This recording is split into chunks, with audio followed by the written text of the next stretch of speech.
लोकसभा में नेता प्रतिपक्ष राहुल गांधी ने प्रधानमंत्री नरेंद्र मोदी के लिए सरेंडर शब्द का इस्तेमाल किया था। उनके इस बयान ने विवाद का रूप ले लिया। भारतीय जनता पार्टी ने इस मामले पर काफी आलोचना की थी। अब विवाद को लेकर कांग्रेस नेता शशि थरूर की प्रतिक्रिया सामने आई है। वो ऑपरेशन सिंदूर के बाद भारतीय डेलीगेशन का नेतृत्व कर रहे हैं और अभी अमेरिका के वॉशिंगटन डीसी में हैं। दरअसल डोनाल्ड ट्रंप ने दावा किया था कि उनकी वजह से भारत और पाकिस्तान के बीच सीज फायर हुआ था। ट्रंप बार बार इसका क्रेडिट ले रहे थे। थरूर से प्रेस कॉन्फ्रेंस में उनको इस बार पे सवाल किया गया। एक पत्रकार ने पूछा कि ये एक ऐसा मामला है जिस पर आपकी पार्टी बार बार सवाल कर रही है। आपकी पार्टी के नेता राहुल गांधी ने कहा कि पीएम मोदी ने ट्रंप के सामने सरेंडर कर दिया है। कांग्रेस नेता शशि थरूर ने पाकिस्तान को एक बार फिर से फटकार लगाई। उन्होंने कहा कि अगर पाकिस्तान अपने देश में पल रहे आतंकवादियों को तबाह करता है और उनके ठिकानों को नष्ट करता है तो भारत उससे जरूर बात करेगा। अगर वो इसको लेकर गंभीर कदम उठाता है तो भारत के साथ रिश्ते सामान्य हो सकते हैं। साथ ही शशि थरूर राहुल गांधी के इस बयान पर हंसते हुए भी नजर आए। Look, all I can say is that we have enormous respect for the American presidency and the American president. All we can say for ourselves is that we have never particularly wanted to ask anyone to mediate. As I said, we have no real difficulty in speaking the same language as the Pakistanis. As long as they use the language of terrorism, we will use the language of force, and that doesn't require a third party. If, on the other hand, they were to dismantle the infrastructure of terrorism, we can talk to them. If they take serious actions to show that they want to restore normal relationships with us, we can certainly talk to them again without needing an intermediary. So, इन पर थोड़ा सा दबाव डालो, थोड़ा सा धक्का मारो, डर के भाग जाते हैं ये लोग। जैसे उधर से ट्रंप ने एक इशारा किया, फोन उठाया, कहा मोदी जी क्या कर रहे हो?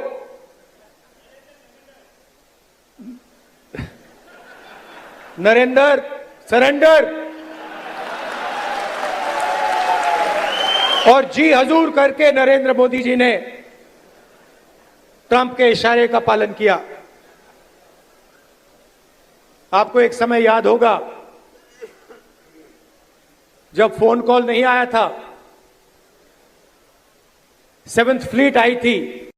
महाराष्ट्र में मुंबई महानगर पालिका चुनाव को लेकर हलचल तेज हो गई है। इस बीच समाजवादी पार्टी ने भी हुंकार भर दी है। महाराष्ट्र सपा के अध्यक्ष और विधायक अबू आजमी ने बड़ा बयान दिया है। उन्होंने कहा कि सपा मुंबई महानगर पालिका चुनाव में 150 सीटें लड़ने जा रही है। अबू आजमी ने सोशल मीडिया प्लेटफॉर्म एक्स पर पोस्ट करते हुए लिखा कि बदलते दौर के बदलते माध्यम डिजिटल युग के सपा है सक्षम। मुंबई महानगर पालिका चुनाव के मद्देनजर आज समाजवादी पार्टी मुंबई प्रदेश के सोशल मीडिया सम्मेलन को संबोधित किया। उन्होंने आगे लिखा कि डिजिटल माध्यम आज अपनी निजी राय रखने, पार्टी का संदेश और जनहित के कार्यों को आम जनता तक पहुंचाने का सबसे सशक्त जरिया बन चुका है।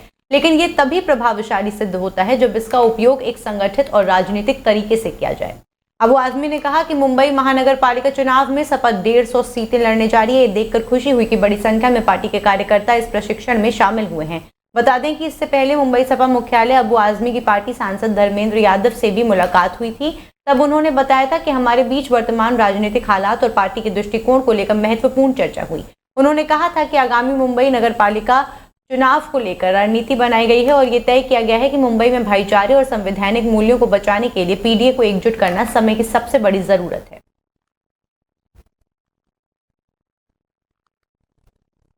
मुख्यमंत्री योगी आदित्यनाथ ने राम मंदिर परिसर में बने पूरक मंदिरों की गंगा दशहरा की तिथि पर प्राण प्रतिष्ठा की। आज सुबह 11:25 से 11:40 तक ये कार्यक्रम चला।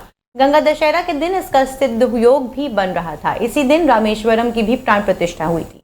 इसके पहले सुबह 6 बजे से प्राण प्रतिष्ठा का अनुष्ठान शुरू हुआ। सभी देवताओं का पूजन यज्ञ मंडप में किया गया। सिंहासन समेत राम दरबार की मूर्ति की ऊंचाई 7 फीट है। सिंहासन करीब 3.5 फुट ऊंचा है, जबकि सीताराम का विग्रह 4.5 फुट ऊंचा है। मूर्ति सिंहासन पर स्थापित करने के बाद ऊंचाई 1 से 1.5 फुट कम हो गई है। शताब्दियों के संघर्ष के पश्चात अपने पुरातन वैभव को प्राप्त करने की ओर अग्रसर रामनगरी के साथ गंगा दशहरा के अवसर पर स्वर्णिम अध्याय जुड़ गया। मुख्यमंत्री ने सभी विग्रहों का अभिषेक करके राम दरबार की मूर्ति से आवरण हटाया। राजा राम का आभूषणों से भव्य श्रृंगार किया गया।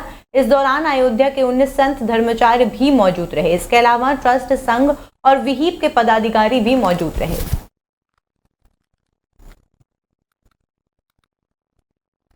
कर्नाटक के गृह मंत्री जी परमेश्वरन ने दावा किया है कि रॉयल चैलेंजर्स बैंगलोर की जीत के जश्न के लिए करीब 8 लाख लोग चिन्नस्वामी स्टेडियम पहुंचे थे। इस भारी भीड़ के कारण भगदड़ मच गई, जिसमें 11 लोगों की मौत हो गई और 47 लोग घायल हो गए हैं। उन्होंने कहा कि हमने 1 लाख लोग विधानसौधा के बाहर और 25,000 स्टेडियम के बाहर होने का अनुमान लगाया था, लेकिन हमें 2.5 लाख लोगों की उम्मीद भी नहीं थी। 8.7 लाख मेट्रो टिकट बिके, जिससे अनुमान लगाया गया कि करीब 8 लाख लोग क्रिकेट फैंस के रूप में पहुंचे। इस दर्दनाक घटना में 11 लोगों की मौत हो गई, जिनमें अधिकतर युवा थे। ये लोग बेंगलुरु और आसपास के जिले से आए थे और आरसीबी की पहली आईपीएल जीत के ऐतिहासिक क्षण का साक्षी बनने पहुंचे थे। दिल्ली बीजेपी अध्यक्ष वीरेंद्र सचदेव ने कहा कि हम पीएम मोदी के अभियान एक पेड़ मां के नाम को आगे बढ़ा रहे हैं। हमारी दिल्ली में सरकार है और हम लगातार पर्यावरण को बेहतर बनाने के लिए काम कर रहे हैं। पिछली सरकारें पर्यावरण बचाने के नाम पर भी घोटाला किया करती थी, मगर हमारी सरकार अब पेड़ लगा रही है, पर्यावरण की सुंदर बना रही है, ताकि आने वाली पीढ़ी को हम एक स्वच्छ हवा दे सकें और दिल्ली को सुंदर दिल्ली बना सकें। प्रधानमंत्री श्रीमान नरेंद्र मोदी जी ने जो आह्वान सभी देशवासियों से किया है, एक पेड़ मां के नाम, आज भारतीय जनता पार्टी दिल्ली प्रदेश पूरी दिल्ली में हम इस अभियान को पुनः प्रारंभ कर रहे हैं। पर्यावरण अब एक विषय नहीं है, ये एक चेतना है जो दिल्ली वालों के साथ साथ पूरे देश में हर व्यक्ति को इस अभियान का भाग बनना है। एक सतत प्रयास हम सबको करना पड़ेगा पर्यावरण को सुधारने के लिए। आज दिल्ली में भारतीय जनता पार्टी की सरकार है, तो आप देखते होंगे कि पर्यावरण ठीक हो, चाहे माननीय उपराज्यपाल हो, माननीय मुख्यमंत्री हो, पर्यावरण मंत्री हो, दिल्ली के महापौर हो, सब विभाग एक रूप में, एक लाइन में दिल्ली के पर्यावरण सुधार के लिए काम कर रहे हैं। जबकि हमने पिछले 10-12 सालों में थराली में अचानक एक निर्माणाधीन वैली ब्रिज टूट गया। गनीमत रही कि कोई बड़ी घटना नहीं घटी और ना कोई जान माल का नुकसान हुआ है। बता दें कि 1 माह से 60 मीटर पुल निर्माण किया जा रहा था। अचानक पुल टूट गया। अब उस पुल के निर्माण को लेकर स्थानीय लोगों ने सवाल खड़े किए हैं और जांच की मांग की है। बता दें कि चमोली के थराली तहसील के रतगांव में निर्माणाधीन वैली ब्रिज अचानक टूट गया। बीते लगभग 1 माह से 60 मीटर स्पान का ये पुल तैयार किया जा रहा था। ग्रामीणों ने हादसे को लेकर विभाग की कार्य प्रणाली पर गंभीर सवाल उठाए हैं। उनका मानना है कि निर्माण ठीक से नहीं हुआ, तभी यह हादसा हुआ। ग्रामीणों का आरोप है कि इतने बड़े पुल का निर्माण अनुभवहीन ठेकेदार को सौंपा गया है, जिससे निर्माण में गुणवत्ता की अनदेखी हुई।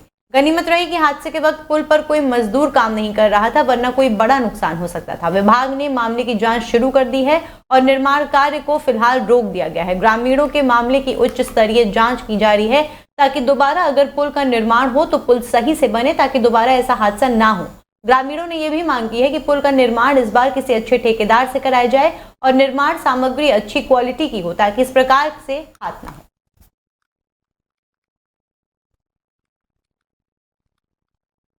चिनाब ब्रिज के उद्घाटन को लेकर घाटी में उत्साह है। इस बीच पीएम मोदी के जम्मू कश्मीर दौरे से पहले मुख्यमंत्री उमर अब्दुल्ला ने उद्घाटन तैयारियों का जायजा लिया। इस मौके पर केंद्रीय राज्य मंत्री जितेंद्र सिंह भी मौजूद थे। सीएम ने सोशल मीडिया प्लेटफॉर्म एक्स पर तस्वीरें शेयर करते हुए कहा, माननीय प्रधानमंत्री नरेंद्र मोदी की कल होने वाली यात्रा की तैयारियों की समीक्षा करने के लिए दुनिया के सबसे ऊंचे रेलवे पुल चिनाब ब्रिज का दौरा किया। उन्होंने कहा कि कल जम्मू कश्मीर के लिए एक ऐतिहासिक दिन है, जब आखिरकार घाटी देश के बाकी हिस्सों से रेलवे लिंक के माध्यम से जुड़ जाएगी, जिसका उद्घाटन माननीय प्रधानमंत्री के हाथों होगा। 1315 मीटर लंबा स्टील ऑर्च ब्रिज है, जिसे भूकंप और हवा की हर स्थिति का सामना करने की दृष्टि से बनाया गया है। पुल का एक महत्वपूर्ण प्रभाव जम्मू और श्रीनगर के बीच संपर्क को बढ़ाने में होगा। पुल पर चलने वाली वंदे भारत ट्रेन के माध्यम से कटरा और श्रीनगर के बीच यात्रा करने में केवल 3 घंटे लगेंगे, जिससे मौजूदा यात्रा का समय 2 से 3 घंटे कम हो जाएगा। प्रधानमंत्री मोदी इसके साथ ही अन्य परियोजनाओं का उद्घाटन करेंगे। इनमें 262 किलोमीटर लंबी Udhampur Srinagar Baramulla rail link USBRL परियोजना है। ये लगभग 43,000 करोड़ रुपए की लागत से निर्मित है और इसमें 36 सुरंगें हैं, जो कि 119 किलोमीटर तक फैली हुई हैं। इस रेल की शुरुआत तब की गई थी प्रोजेक्ट की, जब मैं स्कूल में था। शायद 7वीं या 8वीं जमात में। आज मेरे बच्चे भी स्कूल और कॉलेज छोड़ के अब काम कर रहे हैं। लेकिन चलिए, देर आए दुरुस्त आए, आखिरकार हम उस मरहले पे पहुंच गए हैं जबकि वज़ीर आज़म साहब आके यहाँ से उस रेल का उद्घाटन करेंगे और इससे